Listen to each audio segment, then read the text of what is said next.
سارے جہاں پہ برسے گی اب رحمت خدا،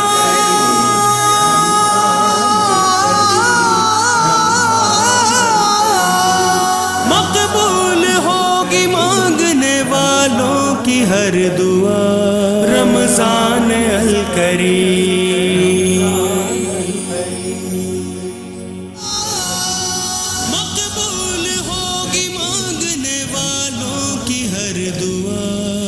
بسم اللہ الرحمن الرحیم۔ السلام علیکم ناظرین، میٹرو ون نیوز کی خصوصی افطار نشریات آباد ہے رمضان کے ساتھ۔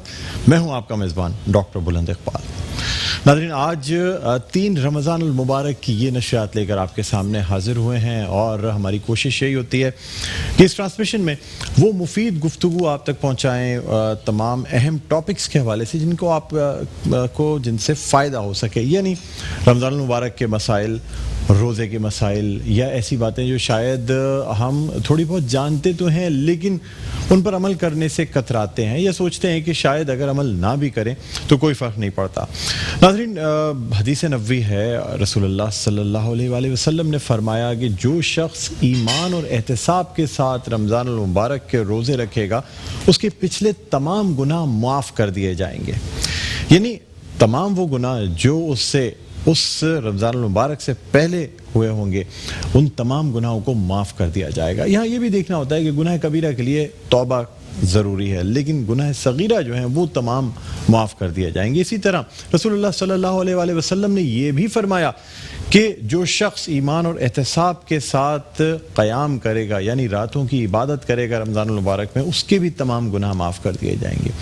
اور صرف یہی نہیں، اگر ہم کسی وجہ سے رمضان المبارک کے روزے نہیں رکھ پاتے ہیں، کوئی ایسی مجبوری، کوئی عذر ہو جاتا ہے، ہم رات میں عبادت نہیں کر پاتے ہیں تراویح، تو پھر رمضان المبارک کے اس مہینے میں ایک رات ایسی ہے جس میں اللہ تعالیٰ نے قرآن نازل کیا، یعنی وہ رات ہے شب قدر۔ اور اگر لیلۃ القدر کو کوئی مسلمان پا لیتا ہے اور اس کے بعد وہ ایمان اور احتساب کے ساتھ قیام کرتا ہے، یعنی قیام اللیل کرتا ہے لیلۃ القدر میں، تو پھر اس کے بھی تمام گناہ معاف کر دیے جاتے ہیں۔ ناظرین، یہ فضیلت ہے رمضان المبارک کی، پہلا عشرہ، رحمت کا عشرہ جس میں ہم داخل ہو چکے ہیں۔ اللہ تعالیٰ سے ہم یعنی رحمت طلب کر سکتے ہیں اس کی، خاص طور پہ آج کے اس دور میں جب ایک اندیکھے وائرس کا خوف ہمیں ماسک پہننے پہ مجبور کر دیتا ہے، ہمیں ہینڈ سینیٹائز کرنے پہ مجبور کر دیتا ہے، ہمیں ایک دوسرے سے دور کر دیتا ہے، یعنی اب ہم کسی سے گلے نہیں ملتے، ہاتھ نہیں ملاتے، دور سے سلام کر کے اشارہ کر لیتے ہیں لیکن اس سے ملتے نہیں ہیں۔ آپ یہ دیکھیں کہ ایک انجانی سی چیز جو کہ شاید نارمل آنکھوں کے نارمل مائکروسکوپ سے بھی نہیں دیکھی جا سکتی، اس کے بھی ڈر سے آج پوری دنیا خوف زدہ ہے۔ کاش اگر اس کا 1% ڈر ہم اللہ تعالیٰ سے اسی طریقے سے ڈرنے لگتے، پوری دنیا ڈرنے لگتی، تو شاید دنیا سے تمام برائیوں کا خاتمہ ہو جاتا۔ بہرحال ناظرین، اپنی آج کی اس ٹرانسمیشن کا باقاعدہ آغاز کریں گے، اور اس ٹرانسمیشن کا باقاعدہ آغاز ہوتا ہے اللہ تعالیٰ کے پاک اور بابرکت نام سے۔ ناظرین، ہماری خوش قسمتی ہے کہ ہمارے ساتھ موجود ہیں قاری فیصل چشتی، اور قاری فیصل چشتی کو ہم خوش آمدید بھی کہتے ہیں۔ السلام علیکم قاری صاحب، خوش آمدید کہتے ہیں آپ کو۔ وعلیکم السلام ورحمۃ اللہ۔ جی، اور آپ سے درخواست کروں گا کہ آپ اللہ تعالیٰ کے حضور تلاوت قرآن پاک پیش کرنے کی سعادت حاصل کریں۔ اعوذ باللہ من الشیطان الرجیم،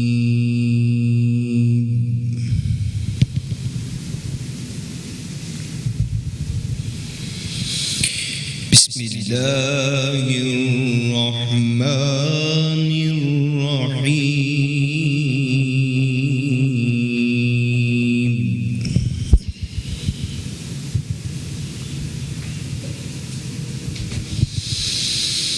یوفون بالنذر ویخافون یوما کان شره مستطیرا۔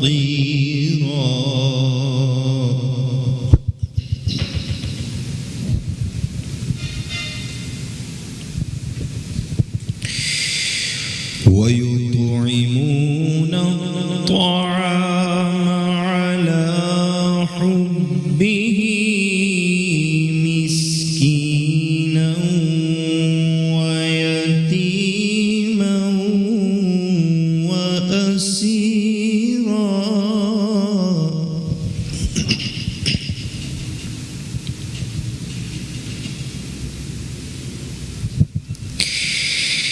إنما نطعمكم لوجه الله لا نريد منكم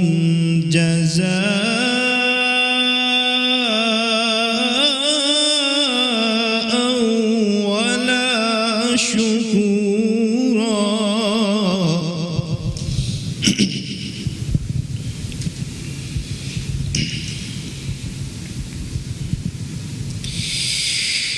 إنما نطعمكم لوجه الله لا نريد منكم جزاء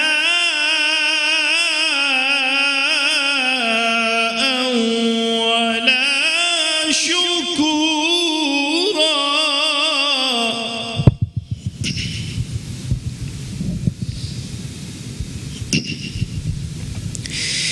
إنا نخاف من ربنا يوما عبوسا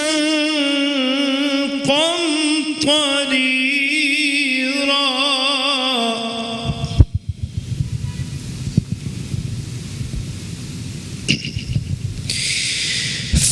فوقاهم الله شر ذلك اليوم ولقاهم نضرة وسرورا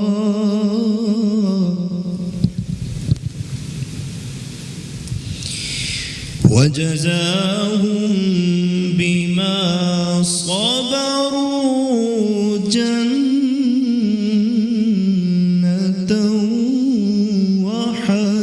وحريرا آمنت بالله صدق الله العظيم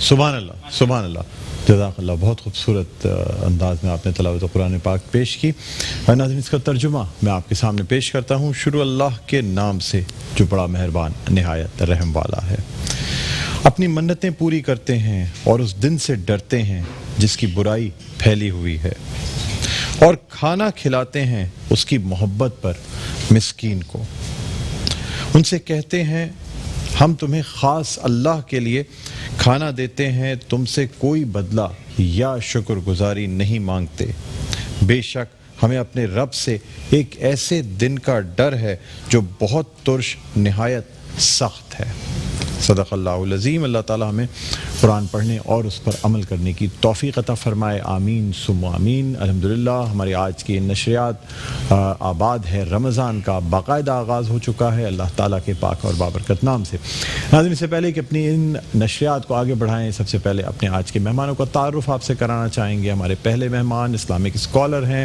اسلامک نالج اور خاص طور پہ فقہی مسئلوں پہ بہت خوبصورت انداز میں بیان فرماتے ہیں ہمارے ساتھ موجود ہیں مفتی محمد امجد قادری صاحب السلام علیکم سر آپ کو ہم خوش آمدید کہتے ہیں اپنی اس رمضان ٹرانسمیشن میں وعلیکم السلام ورحمۃ اللہ وبرکاتہ اور ناظرین ہمارے ساتھ موجود ہیں ایک خوش لہن نعت خواں ثنا خواں جو کہ پاکستان ٹیلی ویژن کے ایوارڈ یافتہ بھی ہیں نعت گو شاعر بھی ہیں صاحب کلام شاعر ہیں ہمارے ساتھ موجود ہیں جناب شکیل مدنی صاحب السلام علیکم وعلیکم السلام سر آپ کو بھی خوش آمدید کہتے ہیں بہت شکریہ تھینک یو مفتی صاحب آپ سے گفتگو کا آغاز کرنا چاہیں گے اور خاص طور پہ چونکہ آپ کا تعلق بھی شعبہ درس تدریس سے ہے اور یہاں یہ بھی بتاتے چلوں کہ مفتی صاحب جو ہیں وہ سربراہ ہیں بانی ہیں باب المدینہ اینڈ اسلامک اسکول سسٹمز کے آپ ماشاءاللہ بانی ہیں اور سربراہ ہیں اچھا سر رمضان المبارک کے مہینے میں خاص طور پہ آج 3 رمضان المبارک ہے تین رمضان المبارک کی اہمیت یا جب ہم اس کی فضیلت دیکھتے ہیں تو اس میں بعض جگہوں پہ ہمیں یہ بھی ملتا ہے کہ آج کا دن جو ہے وہ حضرت بی بی فاطمہ الزہرا رضی اللہ تعالی عنہا کے حوالے سے اہم ہے کہ ان کی آج شہادت ہوئی، لیکن مختلف کتابوں میں مختلف مقامات پہ کچھ تضاد بھی ملتا ہے۔ کہیں یہ کہا جاتا ہے کہ 3 جمادی الثانی کا دن ہے، کہیں یہ 3 رمضان المبارک یوم شہادت کہی جاتی ہے، کہیں کہا جاتا ہے کہ 3 جمادی الاول ہے۔ سر کیا تو آج کے دن کے حوالے سے کچھ بیان فرما دیجیے گا۔ بسم اللہ الرحمن الرحیم۔ سب سے پہلے تو آپ کا شکریہ، الحمدللہ آج ہم تیسری رمضان المبارک کے ٹرانسمیشن میں گفتگو کر رہے ہیں۔ حضرت فاطمہ الزہرا رضی اللہ تعالی عنہا حضور سرور کائنات صلی اللہ علیہ وآلہ وسلم کی لاڈلی شہزادی ہیں، اور جہاں تک ان کے وصال کے اعتبار سے تاریخ کا جو معاملہ ہے، دیکھیں یہ ایک تاریخی پہلو ہے، اس میں اختلاف کیا جا سکتا ہے۔ بعض نے جیسے آپ نے بتایا 3 تاریخیں بیان کی ہیں، مشہور یہی ہے کہ حضرت فاطمہ رضی اللہ تعالی عنہا 3 رمضان المبارک کو آپ کا وصال ہوا۔ حضور سرور کائنات صلی اللہ علیہ وآلہ وسلم آپ سے بڑی محبت کیا کرتے تھے، اور آپ بھی آقا کریم صلی اللہ علیہ وآلہ وسلم سے بہت محبت فرماتی تھی۔ ایک حدیث مبارکہ کا خلاصہ یوں ملتا ہے کہ حضور سرور کائنات صلی اللہ علیہ وآلہ وسلم حضرت فاطمہ رضی اللہ تعالی عنہ کے گھر جب تشریف لاتے تو حضرت فاطمہ کھڑی ہو جاتی آپ کے احترام میں اور آپ کے ہاتھ مبارک پر بوسہ دیتی تھی۔ سبحان اللہ۔ اسی طریقے سے جب حضرت فاطمہ رضی اللہ تعالی عنہ حضور سرور کائنات صلی اللہ علیہ وآلہ وسلم کے در دولت پر حاضر ہوتی تو حضور بھی اتنی محبت کرتے تھے کہ ان کے لیے کھڑے ہو جاتے تھے۔ حالانکہ سید الکائنات ہیں، لیکن بیٹی سے اتنی محبت کرتے تھے کہ ان کے لیے کھڑے ہو جاتے، سلام کرتے اور ان کے ہاتھ پر شفقت کا بوسہ دیتے۔ تو حضور سرور کائنات صلی اللہ علیہ وآلہ وسلم حضرت فاطمہ رضی اللہ تعالیٰ عنہ سے بہت محبت کیا کرتے تھے، اور آپ کی یہ لاڈلی تھی، بہت زیادہ آپ ان سے پیار کیا کرتے تھے۔ اور سیرت کی کتابوں کا اگر مطالعہ کرتے ہیں تو بہت سے واقعات ایسے درج ہیں جو حضرت فاطمہ رضی اللہ تعالیٰ عنہ کے نام سے منسوب ہیں۔ آپ نے دیکھا ہوگا کہ اکثر عصر کی نماز کے بعد ہم ایک تسبیح پڑھتے ہیں، تسبیح فاطمہ، جسے تسبیح فاطمہ کہتے ہیں۔ حالانکہ وہ تسبیح میں تو اللہ کا ذکر ہے، اس تسبیح کا نام تسبیح فاطمہ ہے۔ اچھا، اسے تسبیح فاطمہ کیوں کہتے ہیں؟ کیونکہ یہ تسبیح حضور صلی اللہ علیہ وآلہ وسلم نے حضرت فاطمہ کو دی تھی۔ ہوا یوں تھا کہ ایک غزوے سے حضور جب واپس تشریف لائے تو کچھ غلام اور کچھ لونیاں آپ کے پاس تھی۔ حضرت فاطمہ رضی اللہ تعالیٰ عنہ کا مقام اور مرتبہ اتنا بلند و بالا ہے، لیکن اپنے گھر کا کام یہ اپنے ہاتھوں سے کیا کرتی تھی، لہذا چکی پیسنے کی وجہ سے گٹے تک ہاتھوں پڑ گئے، مشکیزہ بھر کر لاتی تھی، ادھر بھی نشان پڑ گئے، گھر کی صفائی بھی کرتی تھی، جھاڑو بھی دیتی تھی۔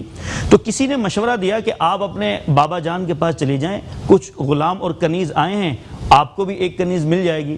تو یہ حضور صلی اللہ علیہ وسلم کے پاس حاضر ہوئی تو آپ عبادت میں مصروف تھے، گفتگو نہ ہو سکی تو یہ چلی گئیں۔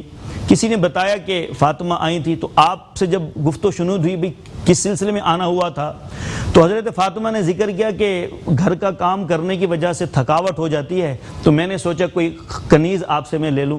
تو حضور صلی اللہ علیہ وآلہ وسلم نے فرمایا کہ جو صحابہ جنگ میں شہید ہوئے ہیں ان کے گھر والے زیادہ حقدار ہیں، تو میں آپ کو ایک ایسا وظیفہ بتا دیتا ہوں کہ اگر تم اس کو پڑھ لو گی سوتے وقت تو دن میں جو آپ نے کام کیا ہوگا اس کی برکت سے ساری تھکاوٹ ختم ہو جائے گی۔ تو پھر آپ نے فرمایا 33 مرتبہ سبحان اللہ، 33 مرتبہ الحمدللہ اور 34 مرتبہ اللہ اکبر پڑھ کر سویا کرو، سارے دن کی تھکاوٹ ختم ہو جائے گی۔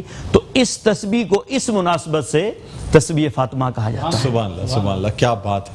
اچھا، رسول اللہ صلی اللہ علیہ وآلہ وسلم اس قدر محبت کیا کرتے تھے حضرت بی بی فاطمہ سے کہ تعظیماً جس طرح آپ نے فرمایا کہ ان کے لیے کھڑے ہو جایا کرتے تھے، محبت میں شفقت میں کھڑے ہو جایا کرتے تھے، اور پھر حضرت امام حسن و حسین رضی اللہ تعالیٰ عنہما، یہاں تک کہ رسول اللہ صلی اللہ علیہ وآلہ وسلم اپنا سجدہ تک طویل کر دیا کرتے تھے۔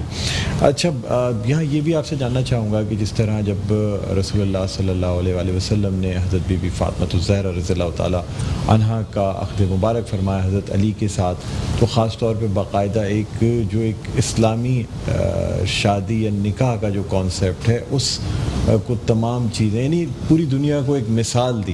جی ہاں. اور حضرت علی میں چاہوں گا کہ واقعہ بھی آپ تھوڑا سا بتا دیں کہ حضرت علی کی جو ذرائع بختر تھی اس کو فروخت کر کے کس طریقے سے انتظام کیا گیا اس نکاح کا اور اس شادی کا. حضور سرور کائنات صلی اللہ علیہ وآلہ وسلم نے حضرت علی رضی اللہ تعالیٰ عنہ کا نکاح جب حضرت فاطمہ رضی اللہ تعالیٰ عنہ سے کرنا چاہا تو اس کے لیے ظاہر ہے کچھ انتظام و انصرام بھی ہوتا ہے. تو حضرت علی رضی اللہ تعالیٰ عنہ کو بلایا. ان کے پاس کچھ چیزیں تھیں کیونکہ وہ رہتے تو آپ کے پاس ہی تھے، تو ظاہر شادی جب ہونی ہے تو اس کے لیے انتظام بھی ہے، کچھ ضروری چیزیں بھی ہیں جو کچھ لڑکی والوں کو کرنی ہوتی ہیں اور کچھ لڑکے والوں کو کرنی ہوتی ہیں. تو حضور صلی اللہ علیہ وآلہ وسلم نے اپنی طرف سے جو عنایت کرنا تھا اس کا انتظام آپ نے فرما لیا، اور کچھ چیزیں حضرت علی کے پاس تھی. تو نبی کریم صلی اللہ علیہ وآلہ وسلم نے ان سے فرمایا کہ یہ چیزیں فروخت کر کے جو چیزیں انتظام کرنی ہیں ان کا آپ نے فرمایا کہ یہ چیزیں لے کر آ جاؤ. تو اس طرح حضرت علی رضی اللہ تعالی عنہ اور حضرت فاطمہ رضی اللہ تعالی عنہ کا آپس میں نکاح ہو گیا. اور یہ ان دونوں کا آپس میں نکاح جو ہوا یہ اللہ تبارک و تعالی کے حکم پر ہوا کہ حضور سرور کائنات صلی اللہ علیہ وآلہ وسلم کو اللہ نے حکم دیا کہ فاطمہ کا نکاح علی سے کر دیں، کیونکہ حضرت فاطمہ کے اور بھی کہیں سے رشتے آئے تھے لیکن رسول اللہ صلی اللہ علیہ وآلہ وسلم نے کسی مقام پر خاموشی اختیار فرمائی اور کسی مقام پر منع کر دیا.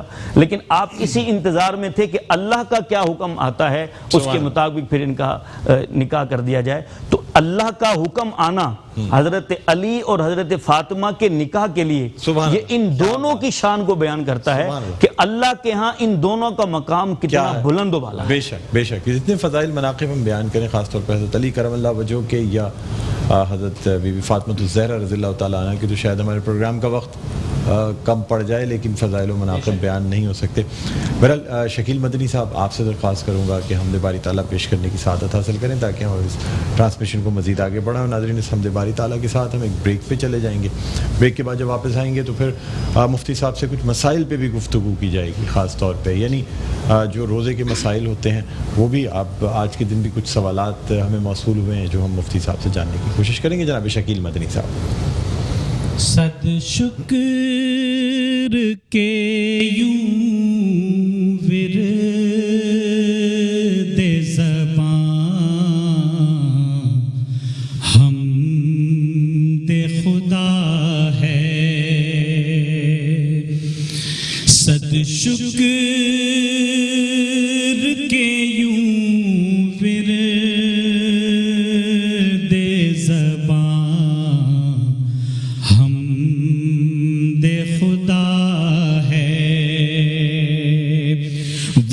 سب سے بڑا، سب سے بڑا، سب سے بڑا ہے، وہ سب سے بڑا، سب سے بڑا، سب سے بڑا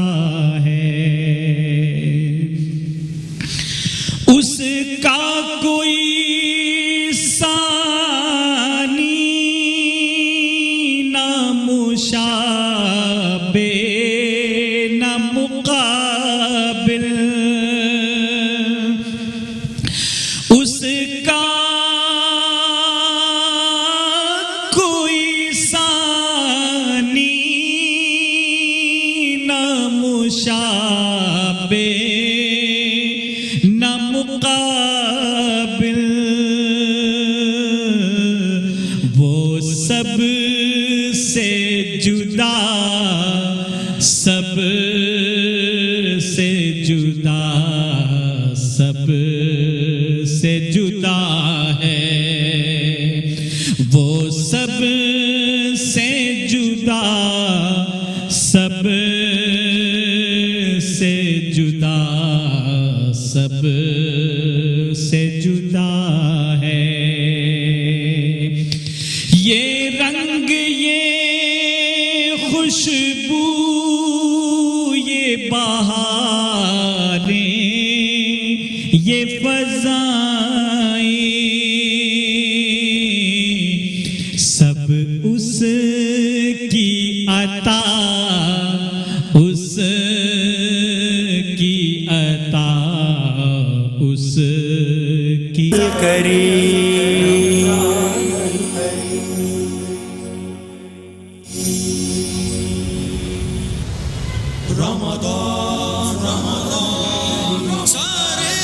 جی ناظرین ویلکم بیک، ایک دفعہ پھر آپ کو خوش آمدید کہتے ہیں میٹرو ون نیوز کی ماہ رمضان المبارک کی خصوصی نشریات آباد ہے رمضان کے ساتھ میں ہوں آپ کا میزبان ڈاکٹر بلند اقبال۔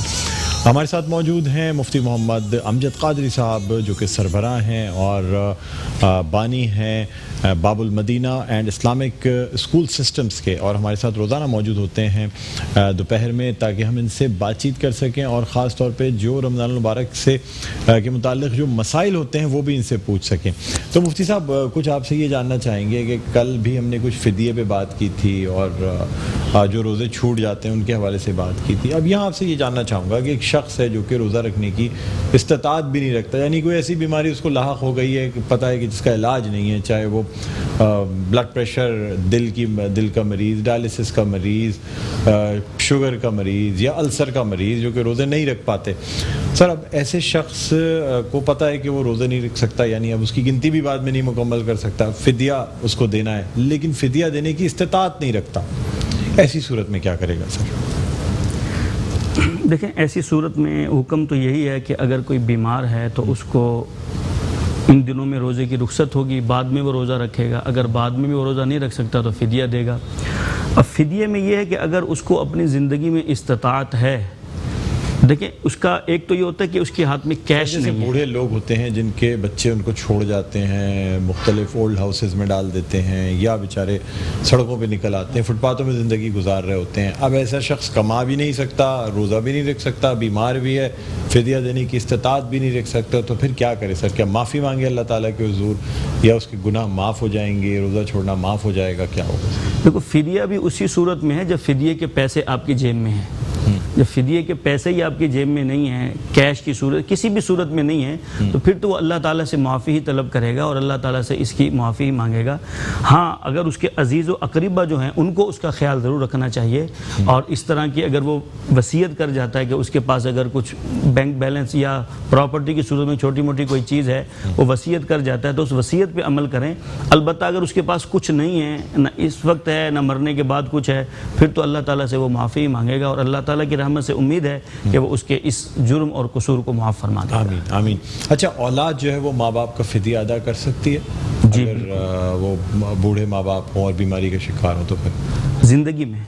جی ہاں بالکل، یا تو خود آپ اپنی جیب سے کر دیں گے یا آپ کی اولاد ہے وہ آپ کی طرف سے فدیہ ادا کر دے گی، تو ایسی صورت میں بھی فدیہ ادا ہو جاتا ہے، ہو جائے گا۔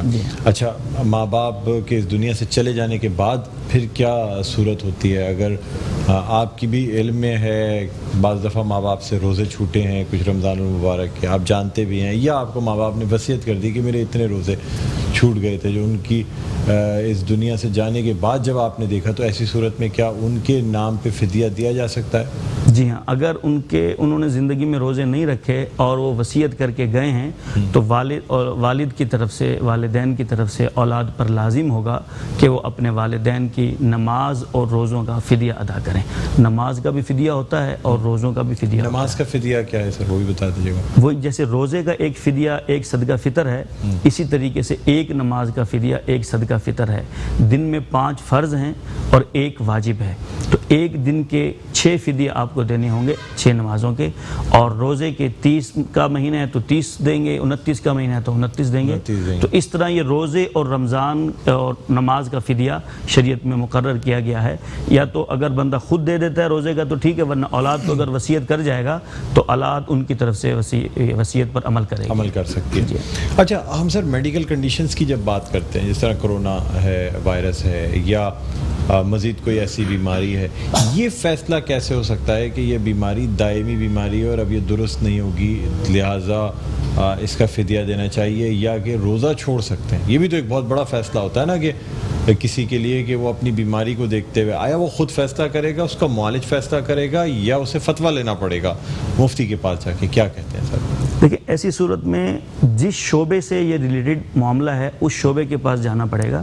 یہ ریلیٹڈ ہے ڈاکٹر حضرات سے. اگر ڈاکٹر حضرات یہ کہہ دیتے ہیں کہ پیشنٹ اس کنڈیشن میں نہیں ہے کہ یہ روزہ رکھ سکے تو ڈاکٹر کی بات کو فالو کیا جائے گا اور ڈاکٹر کی بات کو عمل کرتے ہوئے اس کو یہ کہا جائے گا کہ آپ روزہ نہیں رکھیں گے چونکہ ڈاکٹر آپ کا معالج یہ کہہ رہا ہے کہ آپ کو روزہ نقصان دہ ہو سکتا ہے. اچھا بسا اوقات آدمی خود ہی فیصلہ کر لیتا ہے میری طبیعت ٹھیک نہیں لہٰذا میں روزہ نہیں رکھتا. تو یہ اس طرح کا حکم نہیں ہے. آپ معالج کے پاس جائیں گے جو تجربہ کار معالج ہے, ایسے نہیں کوئی گلی میں بیٹھا ہے. معالج اگر کہہ دیتا ہے کہ آپ روزہ نہیں رکھ سکتے تو پھر آپ روزہ چھوڑ سکتے ہیں, یعنی اس کا فدیہ دے سکتے ہیں یا پھر بعد میں اس کی گنتی پوری کر سکتے ہیں, پھر آپ کے اوپر گناہ نہیں ہوگا. نہیں پھر گناہ اصل میں روزہ چھوڑنے پر فوراً فدیہ نہیں ہے, وہ تو میں نے کل ڈیٹیل میں بتایا نا. پہلے اس کی صحت یابی تک اس کا انتظار کیا جائے گا. اگر وہ صحت یاب ہو جاتا ہے تو اس کی وہ قضا کرے گا, اگر صحت یاب نہیں ہوتا تو پھر اس کا وہ فدیہ دے گا. اچھا روزے میں بعض دفعہ یہ ہوتا ہے ہم سحری میں زیادہ کھا لیتے ہیں, بدہضمی سی فیل ہوتی ہے, صبح اٹھتے ہیں تو کھٹی ڈکاریں آنی شروع ہوتی ہیں, بعض دفعہ قے بھی ہو جاتی ہے. تو کیا مقدار ہے قے کی کہ اگر اتنی ہو گئی تو پھر روزہ ٹوٹ جائے گا یا اگر اس حد تک ہوئی تو روزہ قائم رہے گا؟ اچھا یہ مسئلہ بڑا مشہور بھی ہے اور عام بھی ہے. کسی بھی روزہ دار کو جب قے ہو جاتی ہے تو وہ پریشان ہو جاتا ہے میرا روزہ ٹوٹ گیا. منہ بھر کے کہتے ہیں اگر قے آ جائے تو پھر ٹوٹ جاتا ہے روزہ. حالانکہ ایسا نہیں ہے. کنز الامال کی ایک حدیث مبارکہ اور ترمذی شریف کی حدیث مبارکہ میں حضور سرور کائنات صلی اللہ علیہ وآلہ وسلم نے اس کی وضاحت فرمائی ہے. الٹی اور قے آنے کی دو صورتیں ہوتی ہیں, یا تو خود بخود قے آ جائے یا انگلی ڈال کر قے کی جائے. اگر خود بخود تو جتنی بھی قے آئے گی, حضور کی حدیث میں ہے, کنز الامال کی حدیث میں حضور نے فرمایا کہ جس کو قے آتی ہے اس کا روزہ نہیں ٹوٹے گا. ہاں جو جان بوجھ کر اگر قے کرتا ہے تو ایسی صورت میں اس کا روزہ ٹوٹ جائے گا. تو یہ ناظرین کو سوچنا چاہیے کہ دو صورتیں ہیں, اگر خود بخود کتنی بھی الٹی آ جائے اس سے روزہ نہیں ٹوٹے گا, پریشان ہونے کی ضرورت نہیں ہے. ہاں جان بوجھ کر کوئی الٹی کرے گا, وہ منہ بھر ہو, تو پھر اس صورت میں روزہ ٹوٹ جائے گا. ٹھیک ہے سر, یہ بھی بتا دیجیے گا کیا خون دیا جا سکتا ہے روزے کی حالت میں؟ بلڈ ڈونیشنز, تھیلیسیمیا کے بچے ہوتے ہیں ان کو خون کی ضرورت ہوتی ہے آج کل, ایسے ٹائم وہ ہوتا ہے, یا پھر ٹیسٹ اگر کروانا ہو ایک سرنج بھر کے بعض دفعہ یا دو سرنجز میں خون لیا جاتا ہے مختلف ٹیسٹ کرانے کے لیے. اور چونکہ فاسٹنگ ہوتی ہے تو جو 14 گھنٹے کی فاسٹنگ کے ٹیسٹ ہوتے ہیں اس میں یہ کہا جاتا ہے کہ بڑے آسانی رہتی ہے. آپ نے سحری کے بعد سے آپ 4:38 سے آپ نے کچھ نہیں, 37 منٹ سے کچھ نہیں کھایا, سحری رکھی ہے, تو پھر 6:37 پہ آپ آرام سے جا کے ٹیسٹ کرا سکتے ہیں. کیا کہتے ہیں سر, کس طریقے سے ٹیسٹ کرایا جائے اور خون دینے میں کیا حکم ہے؟ اچھا روزے کی حالت میں آپ نے بلڈ ٹیسٹ کروایا, اس سے آپ کا روزہ نہیں ٹوٹے گا, چاہے ایک سرنج یا دو سرنج بھر کے بھی بلڈ نکالا جائے, نہیں ٹوٹے. اچھا دوسری صورت, اگر آپ نے روزے کی حالت میں بلڈ بھی دیا ہے, 1 بوتل 2 بوتل جتنا بھی دیا ہے, اس سے روزہ نہیں ٹوٹے گا. اچھا ایک بات ضرور ہے, آپ نے کسی کا روزہ بچانے کے لیے یا کسی کی جان بچانے کے لیے بلڈ دینا ہے یا نارملی حالت میں کسی کو بلڈ دینا ہے, تو خون دینے کی صورت میں جب آپ کے جسم سے خون نکلتا ہے نا تو آپ کے اندر کمزوری آ جاتی ہے, یہ ایک ہوتا ہے. تو اس لیے فقہاء کرام یہ فرماتے ہیں کہ وہ اشخاص جو پہلے ہی کمزور ہیں وہ سمجھتے ہیں کہ اگر 1 بوتل خون کی ہم نے دے دی تو ہمارے جسم کے اندر کمزوری آ جائے گی اور پھر ہمیں روزہ توڑنا پڑے گا. ایسے افراد کے لیے تو خون دینا مکروہ ہے, مگر روزہ پھر بھی نہیں ٹوٹے گا. بلڈ دینے سے, بلڈ چیک کروانے سے روزہ نہیں ٹوٹتا. البتہ اگر کمزوری آنے کا کوئی شبہ یا گمان ہو تو پھر ایسے شخص کو بلڈ نہیں دینا چاہیے. روزے کی حالت میں کیا خواتین میک اپ کر سکتی ہیں؟ میک اپ اہم سوال ہے جو میری بہنیں دیکھ رہے ہیں ان کے لیے بہت اہم چیز ہے. روزے کی حالت میں آفس بھی جانا ہوتا ہے, روزمرہ کے کام بھی کرنے ہوتے ہیں, وہ یہ بعض دفعہ خواتین کے لیے میک اپ ضروری بھی ہوتا ہے. کچھ چاہتی ہیں خواتین کے میک اپ, گھر میں بھی رہیں تو بھی چاہتی ہیں کہ میک اپ کریں, اس صورت میں کیا کیا جائے؟ اچھا میک اپ کروانے سے فی نفسی, میک اپ میں ہوتا کیا ہے, دیکھیں میک اپ میں آپ نے آئی برو بنوانے ہیں, آئی شیڈ ہے, کریم لگا لی, فیشل کروا لیا یا بالوں کو ڈائی کر لیا آپ نے, یہ ساری چیزیں سبھی تو ہو گیا, اب رہے کیا یہ سب چیزیں ہوتی ہیں میک اپ میں. لیکن ان چیزوں کے کرنے سے روزے پر کوئی فرق نہیں پڑتا. لیکن ایک چیز ہے لپسٹک جسے کہتے ہیں, اس کے لگانے میں ذرا احتیاط کرنی چاہیے. بسا اوقات تو نارملی لگائی جاتی ہے اور بسا اوقات گہری لگا لی جاتی ہے, بہت زیادہ ڈارک کر لی جاتی ہے. اگر اس کے ذرات اگر حلق میں جیسے نیچے اتر گئے, کل ٹوتھ پیسٹ کی بات کی تھی کل میں نے, اس سے تو روزے پر فرق پڑ سکتا ہے. لیکن اگر ذرات حلق میں نہیں اترے تو پھر روزے فی نفسی ہی میک اپ کروانے سے روزے پہ کوئی فرق نہیں پڑتا, جائز ہے. اچھا سر ایک لاسٹ سوال آپ سے کرنا چاہوں گا, دمی کی حالت میں جو انہیلر لیا جاتا ہے کیا وہ لے سکتے ہیں روزے کی حالت میں؟ اچھا انہیلر جو ہوتا ہے اس کے اندر کچھ لکوڈ چیز ہوتی ہے جو سانس کے ذریعے اندر پہنچائی جاتی ہے. اچھا اس طرح کی لکوڈ چیز سانس کے ذریعے آپ اندر پہنچائیں گے یا بھاپ لے کر اندر پہنچائیں گے, ان دونوں صورتوں میں روزہ ٹوٹ جائے گا. تو لہٰذا دمے کے مرض کو انہیلر استعمال نہیں کرنا چاہیے. اگر اس کی بیماری اس حد تک ہے کہ یہ انہیلر کے بغیر روزہ رکھ ہی نہیں سکتا تو پھر اس کو رخصت ہوگی کہ وہ بعد میں, ابھی نہ رکھے, بعد میں اس کی قضا کر لے. ٹھیک ہے. مفتی صاحب بہت شکریہ, آپ ہمارے پروگرام میں وقت نکال کر تشریف لائے. بہت مفید اور سیر حاصل آپ سے گفتگو رہی ہے. اب میں درخواست کرنا چاہوں گا قاری فیصل چشتی سے کہ وہ آج چونکہ حضرت بی بی فاطمہ الزہرا رضی اللہ تعالی عنہا کا یوم بھی ہے, یعنی یوم وصال بھی ہے جو زیادہ تر علماء کہتے ہیں, تو آپ سے درخواست کروں گا ان کی شان میں منقبت کے چند اشعار پیش کر دیں. ناظرین اس منقبت کی اشعار کے ساتھ ہی ہم بریک پہ چلے جائیں گے. یہاں آپ کو یہ بتاتے چلیں کہ بریک کے بعد جب واپس آئیں گے تو آج ہمارے ساتھ انڈس ہاسپٹل جو کہ اس وقت کرونا میں بڑا فرنٹ لائن پہ کام کر رہا ہے, بہت کار خیر کیا جا رہا ہے, وہاں سے ڈاکٹر محمد فرید الدین ہمارے ساتھ ہوں گے, جن سے ہم بات کریں گے کرونا کے حوالے سے بھی اور انڈس ہاسپٹل کے حوالے سے. تو بہرحال درخواست کروں گا قاری فیصل چشتی سے کہ وہ منقبت پیش کرنے کی سعادت حاصل کریں. تو بڑی سخی ہے فاطمہ,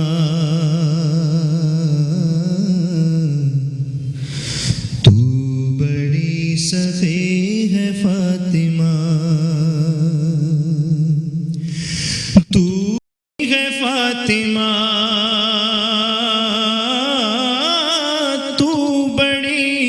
سخی ہے فاطمہ, محسن علی ہے فاطمہ, محسن علی ہے فاطمہ, اختیار کن کے باوجود,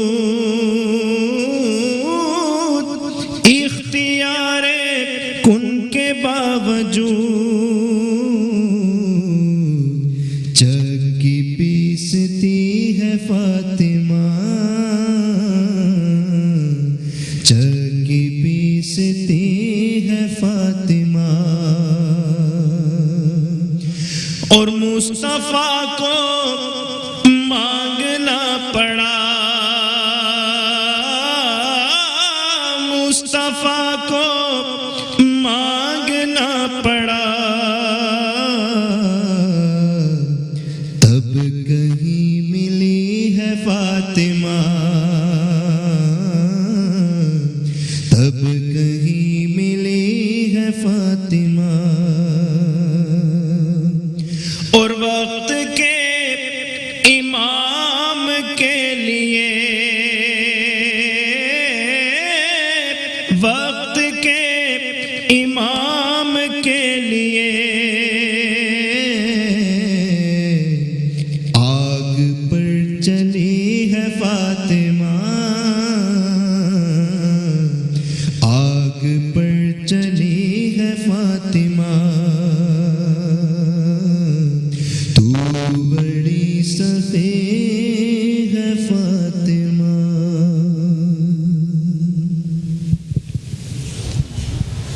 سبحان اللہ, بہت خوب. ناظرین چھوٹا سا وقفہ, وقفے کے بعد دوبارہ آپ کی خدمت میں حاضر ہوتے ہیں, کہیں نہ جائیے گا, دیکھتے رہیے میٹرو نیوز کی خصوصی افطار نشریات. آباد ہے رمضان.